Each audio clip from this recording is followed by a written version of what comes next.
Final revision में आपका स्वागत है और मैं हूँ यश। आज इस वीडियो में हम ऑर्गेनाइजेशन के टाइप्स, उससे रिलेटेड वेरियस थ्योरीज तथा संगठनों या ऑर्गेनाइजेशंस के प्रबंधन या मैनेजमेंट की बात करेंगे। वीडियो में वेरियस एस्पेक्ट्स कवर होंगे, तो ध्यान से सुनना। पहली बार चैनल पर आ रहे हो तो चैनल सब्सक्राइब भी कर लो। चलिए वीडियो स्टार्ट करते हैं। तो संगठन क्या होता है? तो जब एक निश्चित उद्देश्य के लिए विभिन्न व्यक्ति एक समूह का निर्माण करते हैं और कार्य करना शुरू करते हैं तो उसे संगठन या ऑर्गेनाइजेशन कहा जाता है। ये संगठन विभिन्न सिद्धांतों पर काम करते हैं जिन्हें दो भागों में बांटा जाता है। पहला सार्वभौमिक सिद्धांत, दूसरा पारिस्थितिकी सिद्धांत। सार्वभौमिक सिद्धांत वो है जिसमें संगठन के नियम और सिद्धांत सार्वभौमिक होते हैं। सार्वभौमिक सिद्धांत को यांत्रिक, कुशलता और मितव्ययिता का दृष्टिकोण भी कहा जाता है। इसके 3 भाग हैं। पहला है वैज्ञानिक सिद्धांत, जिसे 1909 में डब्ल्यू टेलर ने दिया। दूसरा परंपरागत सिद्धांत है जिसे हेनरी फ्योल, लूथर गुलिक, उर्विक, मुने और रेले ने बताया था। और तीसरा आता है नौकरशाही सिद्धांत, जो मैक्स वेबर ने दिया। इसके अलावा जो दूसरा सिद्धांत था पारिस्थितिकी सिद्धांत, इसमें स्थानीय तत्वों, सांस्कृतिक विशेषताओं, मानवीय व्यवहारों आदि पर जोर दिया जाता है। इसके भी अलग अलग टाइप हैं। पहला है एल्टन मेयो का मानवीय संबंध सिद्धांत, दूसरा चेस्टर बर्नार्ड का व्यवहार सिद्धांत, तीसरा मैकग्रेगर का भागीदारी प्रबंध सिद्धांत और फोर्थ है साइमन का व्यवस्थावादी सिद्धांत। अब इन सभी सिद्धांतों को डिटेल में देखते हैं हम। पहला सार्वभौमिक सिद्धांतों में आता है वैज्ञानिक सिद्धांत, जिसे दिया था डब्ल्यू टेलर ने। वैज्ञानिक प्रबंधन का नाम सबसे पहले प्रयोग किया था लुई ब्रेंडिज ने। अब टेलर ने जो वैज्ञानिक पद्धति और तकनीकी के माध्यम से किसी भी ऑर्गेनाइजेशन में, चाहे वो सरकारी हो या औद्योगिक हो, इनमें जितने भी मैनेजमेंट के काम किए जाते हैं, उन कार्यों में सांगठनिक कुशलता लाने के लिए, वित्त को बढ़ावा देने के लिए, मतलब प्रॉफिट को बढ़ावा देने के लिए वैज्ञानिक तरीकों के यूज करने की बात की थी। वैज्ञानिक प्रबंधन में कार्यों का प्रबंधन, लोगों का प्रबंधन, प्रोसेस मैनेजमेंट या परिचालन का प्रबंधन आदि चीजें आ जाती हैं। टेलर ने कहा था कि प्रबंधन एक सामूहिक और गतिशील क्रिया है। टेलर के अनुसार प्रबंधन सच्चा विज्ञान है, क्योंकि यह स्पष्ट रूप से निर्धारित कानूनों, नियमों, सिद्धांतों पर आधारित है और हर प्रकार के संगठन में सार्वभौमिक रूप से लागू होता है। मतलब मैनेजमेंट को साइंस कह रहा है टेलर। इसमें जो भी औद्योगिक संगठन होते हैं, इंडस्ट्रियल ऑर्गेनाइजेशंस हैं, उनका जो मैनेजमेंट सिस्टम है, जो प्रोडक्शन सिस्टम है, उसमें साइंटिफिक मैनेजमेंट को लागू करने की बात करते हैं। टेलर ने अपने अध्ययन में ये देखा कि कोई भी व्यक्ति जब काम करता है तो वो काम चोरी 2 तरीकों से दिखा सकता है। पहला है स्वाभाविक काम चोरी, जिसमें वो आराम से काम करना, ज़्यादा परिश्रम ना करना, ये उसकी व्यक्तिगत आदतों के कारण होता है। दूसरा होता है व्यवस्थित काम चोरी, जो सामाजिक और संगठन के विभिन्न कारकों का परिणाम होता है और इन चीज़ों को साइंटिफिक मैनेजमेंट के थ्रू अवॉइड किया जा सकता है।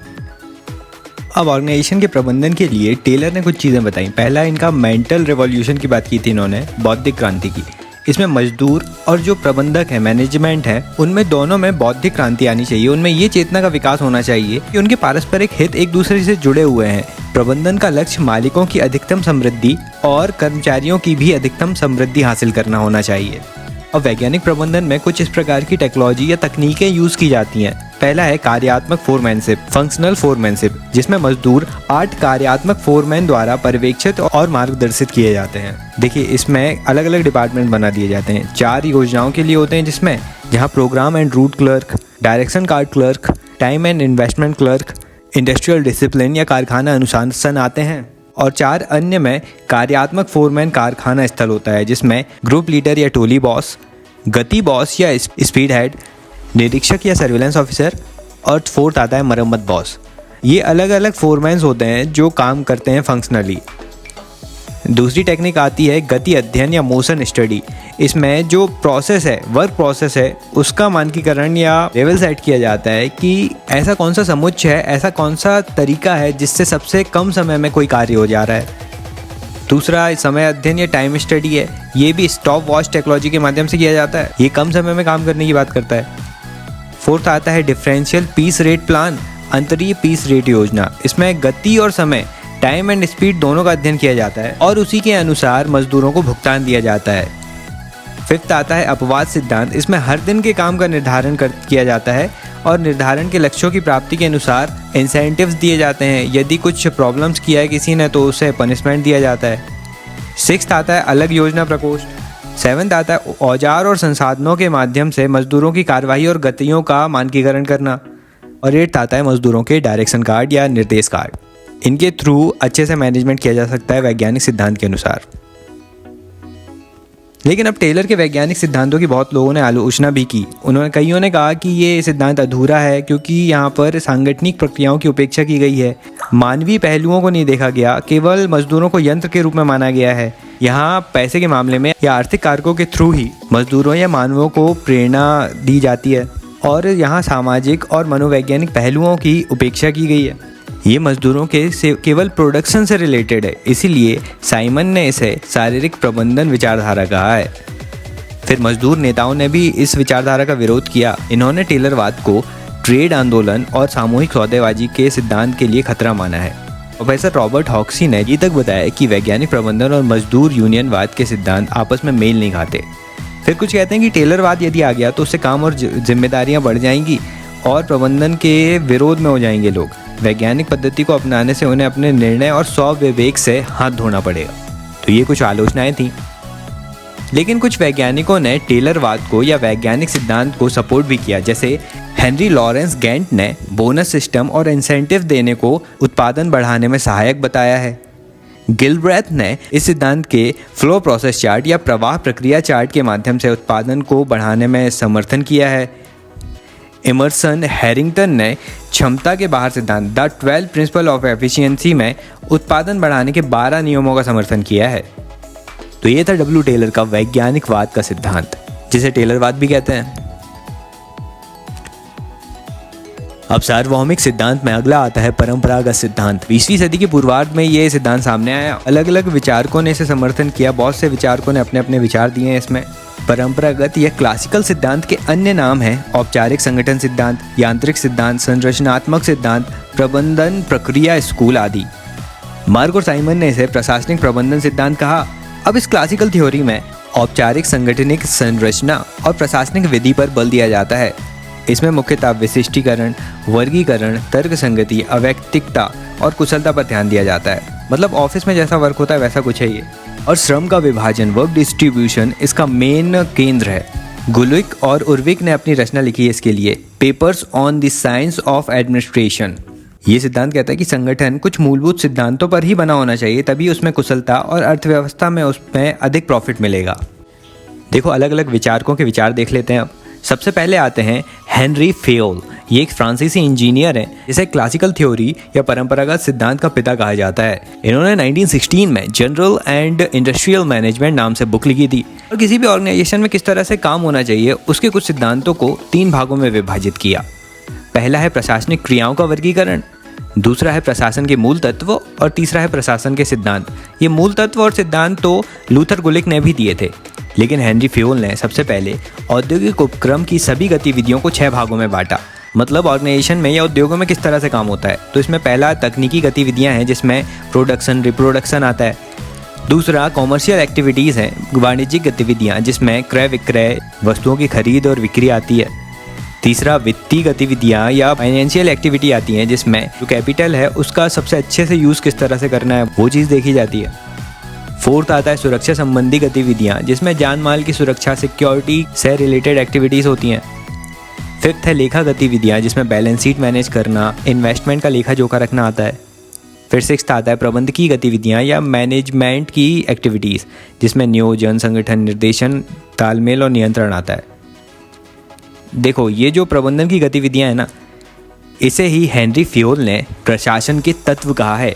इसे POCCC नाम के कोड से उन्होंने डिनोट किया है, जहां P का मतलब है प्लानिंग या योजना, O का मतलब है ऑर्गेनाइजेशन या संगठित करना, C का मतलब है कमांडिंग या निर्देश देना, अगला C है कोऑर्डिनेशन या तालमेल और उसके बाद का C आता है कंट्रोलिंग या नियंत्रण। देखो इन तत्वों से जो हेनरी फेयोल हैं उनकी विचारधारा पता चलती है हमें। हेनरी फेयोल कहते हैं कि प्रशासन के उच्च स्तर में जहां मैनेजमेंट होता है वहां तकनीकी क्षमता नहीं बल्कि प्रशासनिक क्षमता की ज़रूरत होती है। किसी भी ऑर्गेनाइजेशन में 2 भाग होते हैं। पहला ऑर्गेनाइजेशन का भौतिक संगठन होता है जिसमें संरचनाएं आती हैं, भवन आता है, जो कैपिटल लगाई है वो चीज़ें आ जाती हैं, मतलब इंस्ट्रूमेंट्स हैं जिनसे काम करेंगे हम। और दूसरा भाग है मानव संगठन या मानव संसाधन, मतलब जो मनुष्य अपनी बुद्धि के माध्यम से, अपने श्रम के माध्यम से कार्य करेगा, वो दूसरा भाग आ जाता है इनके में। हेनरी फेयोल कह रहे हैं कि प्रशासनिक योग्यता तकनीकी योग्यता से ज़्यादा उच्चतर होती है। किसी भी संगठन में उच्च स्तर के जो कर्मचारी हैं उनमें प्रशासनिक योग्यता होनी चाहिए, और जो निम्न स्तर के कर्मचारी मतलब मजदूर वर्ग हैं उनमें तकनीकी योग्यता होनी चाहिए। ये पहले विचारक हैं जिन्होंने सभी स्तर के अधिकारियों के लिए प्रशिक्षण व्यवस्था या ट्रेनिंग की बात की थी। फिर 6 योग्यताओं को निर्धारित किया इन्होंने किसी भी प्रशासक के लिए: भौतिक योग्यता, मानसिक योग्यता, नैतिक योग्यता, सामान्य शिक्षा, विशेष ज्ञान और अनुभव। मतलब ये हाई लेवल पर, उच्च स्तर पर मैनेजमेंट की बात करते हैं। इसके विपरीत हमने देखा था ना कि डब्ल्यू टेलर निम्न स्तर की बात करते हैं, वो सिर्फ मजदूरों पर फोकस्ड हैं, उत्पादन पर फोकस्ड हैं। लेकिन जो हेनरी फ्योल हैं वो निम्न स्तर नहीं बल्कि उच्च स्तर की भी बात करते हैं। इनका सिद्धांत व्यवहारिक अनुभव पर आधारित है। टेलर का तो वैज्ञानिक प्रयोगों पर आधारित सिद्धांत था, इनका सिद्धांत व्यवहारिक अनुभव पर आधारित है। ये तकनीकी को नहीं बल्कि प्रशासनिक कार्यों पर जोर देते हैं। इसीलिए हेनरी फ्योल के सिद्धांत को उच्च निम्न सिद्धांत कहा जाता है, वहीं टेलर के सिद्धांत को निम्न उच्च सिद्धांत कहा जाता था। फ्योल ने जहां उच्च स्तर की प्रबंधन की गतिविधियों पर जोर दिया है, वहीं निम्न स्तर पर टेलर ने कर्मचारियों की गतिविधि पर जोर दिया था। अब हेनरी फ्योल ने आगे चलकर प्रशासन के कुछ मूल सिद्धांत भी बताए। इन्होंने 14 सिद्धांत बताए हैं। पहला कार्य विभाजन, दूसरा प्राधिकार और जिम्मेदारी, तीसरा अनुशासन, फिर निर्देशों में एकता, निर्देशन में एकता, सामान्य हित सर्वोपरि होना, पारिश्रमिक, केंद्रीकरण, स्केलिंग श्रृंखला, क्रम व्यवस्था, साम्य, कर्मचारियों के कार्यकाल में स्थिरता, पहल और सैन्य भावना। देखो, ये इन्होंने अपनी प्रशासनिक प्रक्रियाओं का वर्गीकरण बता दिया था हेनरी फ्योल ने। हेनरी फ्योल के समान ही लूथर गुलिक और उर्विक ने अपनी एक बुक लिखी थी, paper on the science of administration 1937 में। इसमें उन्होंने 2 भागों में विभाजित किया था अपने सिद्धांत को, पहला प्रशासन के तत्व और दूसरा प्रशासन के सिद्धांत। तो ये दोनों ही हमें हेनरी फ्योल में भी देखने मिले थे। तो अब लूथर गुलिक ने प्रशासन के तत्वों को पोस्ट डी कॉर्ब के रूप में एक कोड के रूप में समझाया है। इसमें पी का मतलब है प्लानिंग या योजना, ओ फॉर ऑर्गेनाइजिंग या संगठित करना, एस फॉर स्टाफिंग या कर्मचारी चयन, डी फॉर डायरेक्टिंग या निर्देशन, सी ओ फॉर कोऑर्डिनेटिंग या तालमेल करना, आर फॉर रिपोर्टिंग या रपट देना, और बी फॉर बजटिंग या बजट बनाना आता है। आगे लूथर गुलिक ने प्रशासन के सिद्धांतों को 10 भागों में बांटा है। इसमें पहला आता है कार्य का विभाजन। संगठनों में कार्य के विभाजन के लिए 4P फॉर्मूला दिया था इन्होंने, जिसमें पर्पस, प्रोसेस, प्लान और पर्सन, इन 4 चीज़ों की भूमिका होती है। दूसरा है विभागीय संगठनों का आधार, पदानुक्रम द्वारा समन्वय, विचार युक्त समन्वय, समिति के माध्यम से समन्वय, विकेंद्रीकरण, आदेश की एकता, स्टाफ और लाइन, डेलीगेशन या प्रत्यायोजन, जिसमें कि जो उच्चस्थ अधिकारी हैं, उच्च स्तर पर राजनीतिक कार्यपालिका उपस्थित है, वो अधिकारी अपने उद्देश्यों के लिए निश्चित समय के लिए अपनी शक्तियां और अधिकार अपने अधीनस्थ अधिकारी को सौंपते हैं। फिर 10वां आता है नियंत्रण का क्षेत्र, जिसमें बताया जाता है कि एक प्रशासनिक अधिकारी आसानी से कितना नियंत्रण कर सकता है। तो ये लूथर गुलिक के थे प्रशासन के सिद्धांत और प्रशासन के तत्व। अब आगे उर्विक की बात करते हैं। तो गुलिक और उर्विक ने एक साथ संगठन की क्रियाशीलता को बनाए रखने के लिए उसकी संरचना पर बल दिया था। इनका लक्ष्य था कि जो संगठन है उसकी कुशलता को ऊंचा किया जाए, उसके स्तर को बढ़ाया जाए। इसीलिए ये औपचारिक संगठन के संगठन तंत्र को बढ़ावा देते हैं। संगठन की कुशलता बढ़ाने के लिए इन्होंने 8 नियम दिए: उद्देश्य के नियम, सादृश्यता के नियम, उत्तरदायित्व के नियम, सोपानवत सिद्धांत, नियंत्रण के क्षेत्र का सिद्धांत, कार्य विभाजन का सिद्धांत, समन्वय का सिद्धांत और परिभाषा का सिद्धांत। इन सिद्धांतों में प्रत्येक कर्मचारी के लिए स्पष्ट रूप से कार्य को परिभाषित किया गया है कि कौन किस तरह का कार्य करेगा। 1943 में उर्विक ने अपनी बुक लिखी थी द एलिमेंट्स ऑफ एडमिनिस्ट्रेशन। इसमें 29 सिद्धांत दिए थे जो टेलर और हेनरी फ्योल के विचारों पर आधारित थे। अब अगले परंपरागत विचारक आते हैं मूने और रेले। इन्होंने तालमेल और समन्वय, स्केल प्रक्रिया या स्केलर प्रोसेस, कार्यात्मक विभेदीकरण, फंक्शनल डिफरेंशिएट और लाइन तथा स्टाफ, इन 4 चीज़ों पर फोकस किया था। मूने और रेले ने संगठन चार्टों और मैनुअलों को लोकप्रिय बनाया था। अब क्लासिकल थ्योरी, क्लासिकल सिद्धांत या परंपरागत सिद्धांत की आलोचना कहाँ से होती है वो देख लेते हैं। तो आलोचक इसे अवैज्ञानिक सिद्धांत मानते हैं क्योंकि इसमें भी संगठन के मानवीय आयाम को इग्नोर कर दिया गया है। बॉरेन बेनिस के अनुसार क्लासिकल सिद्धांत का ध्यान जनता रहित संगठन पर है। साइमन और मार्च ने तो इसे मशीनी मॉडल कहा। सबसे बड़े आलोचक इसके हर्बर्ट ए साइमन हैं। उन्होंने संगठन के सिद्धांतों की व्याख्या कहावतों, मिथकों, नारों और आडंबरपूर्ण मूर्खताओं के रूप में किया है। क्लासिकल थ्योरी एटमी मनुष्यों को संगठन के साथी मनुष्यों से काट कर देखता है, इसलिए इसे यांत्रिक सिद्धांत माना गया। फिर कहा गया कि ये अति सरलीकृत मानव प्रेरणा है। इसमें माना गया है कि हर कर्मचारी एक आर्थिक मनुष्य है जो अपनी आय को अधिकतम बनाने के लिए दिलचस्पी रखता है। कुछ आलोचक इसकी व्याख्या मानक सिद्धांत के रूप में करते हैं और यह सिर्फ औपचारिक संगठन से संबंधित है। क्रिस अर्गेरिस कहते हैं कि ऐसे सिद्धांतों को लागू करना कर्मचारियों को निष्क्रिय, निर्भर, अधीन या डिपेंडेंट तथा संक्षिप्त काल के लिए निर्देशित बना देता है। अब बहुत सी जब आलोचना होती रही तो मैरी पार्कर फॉलेट आते हैं जो क्लासिकल थ्योरी या परंपरागत सिद्धांत और व्यवहारिक मानव उपागम बिहेवियरल ह्यूमन अप्रोच को एक साथ जोड़ने का प्रयास करते हैं। फॉलेट का मानना है कि संगठन एक सामाजिक व्यवस्था है और प्रशासन एक सामाजिक प्रक्रिया है। मैरी पार्कर फॉलेट ने कॉन्सेप्ट ऑफ कंस्ट्रक्टिव कॉन्फ्लिक्ट का सिद्धांत दिया था। उनका मानना था कि एक संगठन में विभिन्न विचारधाराओं वाले व्यक्ति उपस्थित होते हैं। ऐसी स्थिति में व्यक्तिगत भिन्नता के कारण विवाद होना स्वाभाविक ही हो जाता है, लेकिन ये विवाद हमेशा बेकार और हानिकारक नहीं होते और इन विवादों को कंस्ट्रक्टिव वे में संरचनात्मक आधार से सुलझाया जा सकता है। इन विवादों को सुलझाने के लिए फॉलेट ने 3 तरीके बताए। पहला डोमिनेशन या एक पक्ष की विजय कर दो इसमें। दूसरा कॉम्प्रोमाइज, जिसमें लेन देन से समझौता कर लो। तीसरा है इंटीग्रेशन, जिसमें समझौता का तीसरा रास्ता निकाला इन्होंने। और सबसे अच्छा ये इंटीग्रेशन को ही मानते हैं, समन्वय को। वे मानते हैं कि इंटीग्रेशन या समन्वय के माध्यम से समय भी बचता है और संसाधनों की भी बचत होती है। सुलह कराना सबसे अच्छा है और इंटीग्रेशन या समन्वय के लिए उच्च कोटि की बौद्धिकता, तीक्ष्ण बुद्धि और सहज ज्ञान जरूरी होता है। इन्होंने अब प्लानिंग और कोऑर्डिनेशन को एक साथ देखा और कहा कि योजना और समन्वय के बीच गहरा संबंध होता है। समन्वय को योजना का आधार माना जाता है। जब भी केंद्रीय योजनाएं जो स्थानीय स्तर पर लागू की जाती हैं, समन्वय यदि उनमें नहीं होता तो वह फेल हो जाती हैं। लेकिन केंद्रीय योजनाओं को समन्वय के माध्यम से, इंटीग्रेशन के माध्यम से लागू किया जाता है तो वो हमेशा सफल होती हैं। इसे उन्होंने हार्मोनियस ऑर्डरिंग नाम दिया और इन्होंने समन्वय के लिए 4 सिद्धांत दिए, जिसमें पहला है प्रिंसिपल ऑफ अर्ली स्टेज, मतलब जब काम शुरू हो रहा है या काम शुरू होने के पहले ही समन्वय की भावना को विकसित कर दिया जाए। दूसरा है प्रिंसिपल ऑफ कंटिन्यूटी, सतत प्रक्रिया। तीसरा प्रिंसिपल ऑफ डायरेक्ट कॉन्टैक्ट और फोर्थ है पारस्परिक घटना, प्रिंसिपल ऑफ रेप्रोकल रिलेशन, मतलब लेन देन के लिए या किसी भी कार्य के लिए दोनों पक्षों की जरूरत होती है। एक पक्ष के उपस्थित होने से वह कार्य नहीं होगा। इन चीज़ों के माध्यम से समन्वय को स्थापित किया जा सकता है। तो इस तरह से मैरी पार्कर फॉलेट ने परंपरागत उपागम और व्यवहारिक मानव उपागम में ब्रिज या सेतु बनाने का काम किया। आगे हम बात करते हैं मानव संबंध स्कूल, ह्यूमन रिलेशंस स्कूल के बारे में। हमने जो संगठन का सिद्धांतों का 2 टाइप देखे थे सबसे पहले, उसमें से पारिस्थितिकी सिद्धांत जो है उसका पहला टाइप आता है मानवीय संबंध सिद्धांत, जिसे एल्टन मेयो ने दिया था। इसकी विचारधारा 1930 के दशक में अस्तित्व में आई थी। क्लासिकल थ्योरी की जब आलोचना होने लगी, लोग कहने लगे कि ये मानव तत्व की उपेक्षा करता है, तो ये मानव संबंध स्कूल सामने आया। एल्टन मेयो मानव संबंध स्कूल के पिता कहे जाते हैं। उन्होंने शारीरिक, आर्थिक, सामाजिक और मनोवैज्ञानिक आदि पहलुओं को ध्यान में रखते हुए मजदूरों के व्यवहार और उनकी उत्पादन क्षमता, प्रोडक्टिविटी के अध्ययन पर ध्यान दिया और इस दृष्टिकोण को रोग जांच पद्धति कहा गया। देखो, मेयो ने ना कुछ हॉर्थन का अध्ययन किया था। हॉर्थन एक जगह है शिकागो, अमेरिका के पास। वहाँ पर वेस्टर्न इलेक्ट्रिक कंपनी का अध्ययन किया गया। उस अध्ययन में इस तरह के नतीजे सामने आए कि जो संगठन होता है वो एक सामाजिक व्यवस्था होती है और जिस स्थान पर व्यक्ति कार्य कर रहा है, जो कर्मचारी कार्य कर रहे हैं, वहाँ की भौतिक स्थिति नहीं बल्कि सामाजिक और मनोवैज्ञानिक कारक जो हैं वो कर्मचारियों के उत्पादन और उनके उत्साह को निर्धारित करते हैं। मतलब अच्छा एटमॉस्फेयर देना चाहिए, वर्क कल्चर अच्छा होना चाहिए। फिर यह अध्ययन कहता है कि कर्मचारी सामाजिक प्राणी होते हैं। विशिष्टीकरण के आधार पर कार्य का विभाजन अनिवार्यता सबसे प्रभावी दृष्टिकोण नहीं हो सकता। मतलब कार्य को अलग अलग विभाजित कर दिया वैसा सही नहीं है, बल्कि जो मजदूर होते हैं वो छोटे छोटे सामाजिक समूह बनाने में रुझान रखते हैं, इंटरेस्ट होता है उनका।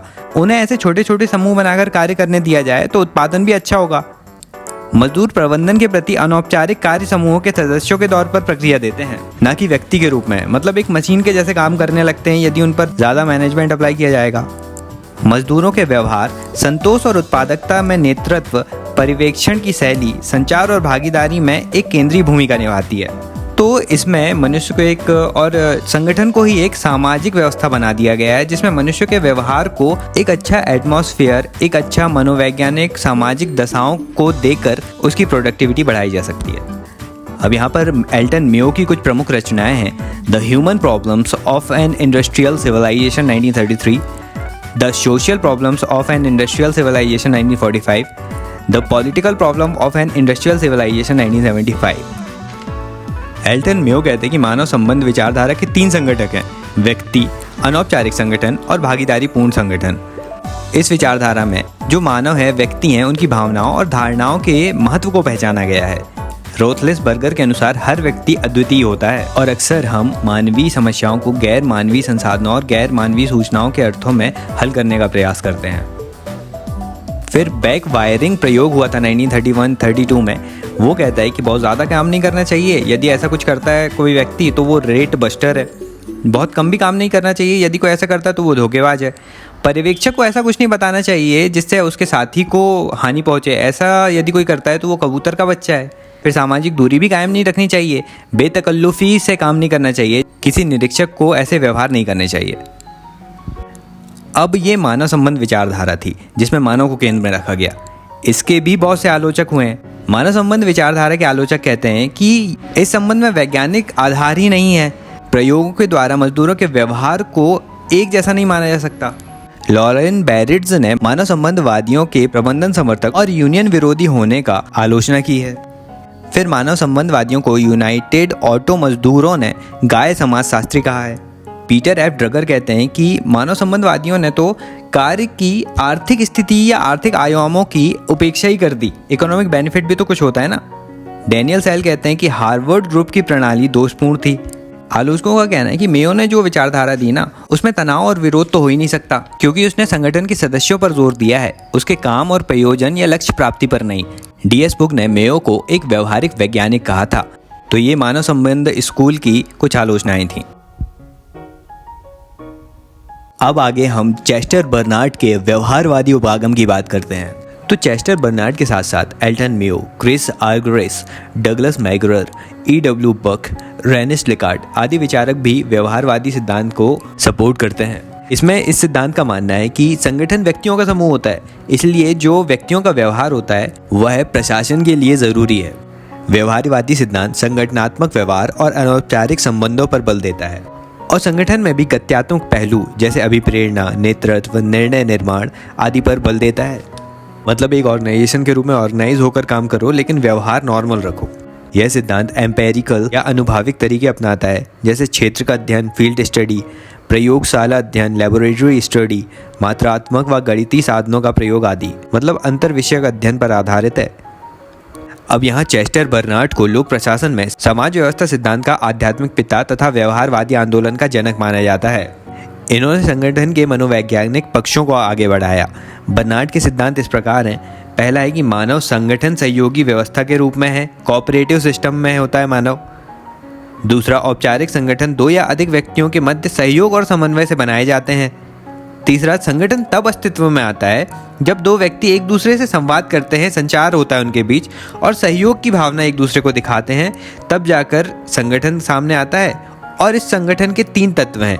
पहला, इसमें संचार होना चाहिए। दूसरा, इसमें सहयोग की भावना होनी चाहिए। तीसरा, सामान्य उद्देश्य या सामान्य परियोजना होनी चाहिए, मतलब एम एक होना चाहिए उसका। किसी निश्चित एम के लिए ही तो लोग एक साथ संचार करते हैं, सहयोग करते हैं ना।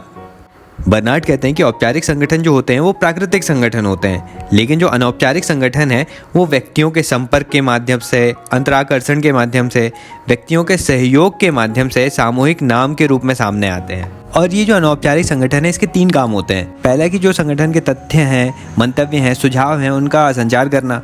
दूसरा, संगठन की संयोजकता को बनाए रखना, एक साथ जुड़े रहना मतलब। तीसरा, स्वतंत्र इच्छा, व्यक्तिगत आत्मनिष्ठा तथा व्यक्तिगत एकनिष्ठा को बनाए रखना। मतलब ये अनौपचारिक संगठन व्यक्तिगत व्यवहार के आधार पर ही निर्मित होते हैं, एक दूसरे पर भरोसे के आधार पर। अब व्यवहारवादी सिद्धांत के अलावा चेस्टर बर्नार्ड ने कुछ और थ्योरीज भी दी हैं। इसमें पहला है योगदान संतुष्टि संतुलन के सिद्धांत, theory of contribution satisfaction equilibrium. इसमें कहा गया है कि कर्मचारी संगठन को योगदान देता है और संगठन कर्मचारी को संतुष्टि प्रदान करता है। इसमें मेन संतुष्टि प्रदान करना है।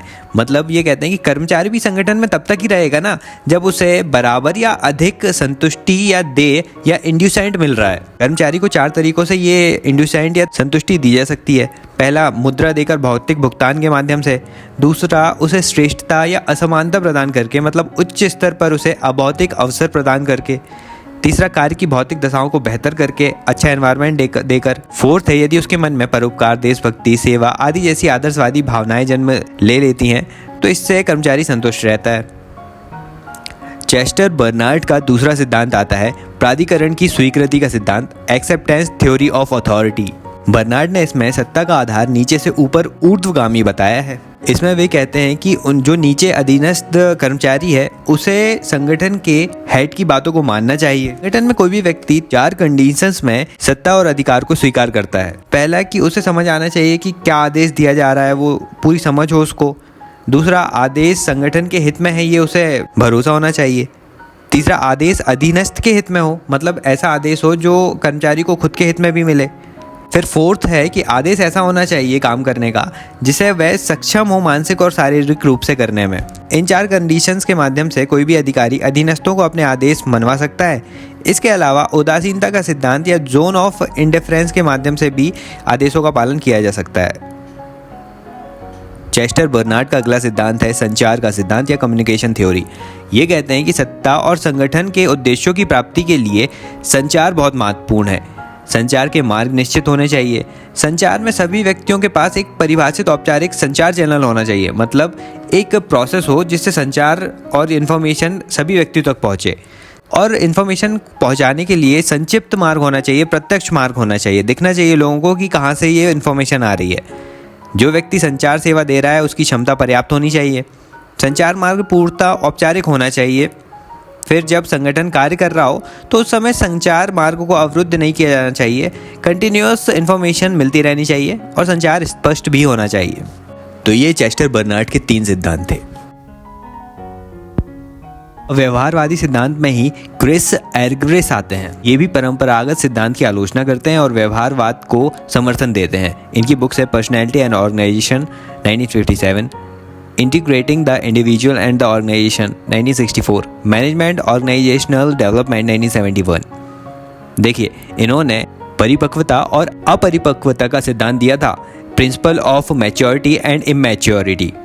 इनका कहना था कि औपचारिक संगठन जो होते हैं वो कर्मचारियों को निष्क्रिय बनाते हैं, दूसरों पर आश्रित रहने की भावना पैदा करते हैं उनमें, और व्यक्तियों के विकास को भी रोकते हैं। व्यक्तियों में मानवीय परिपक्वता के विकास में अवरोध उत्पन्न करते हैं।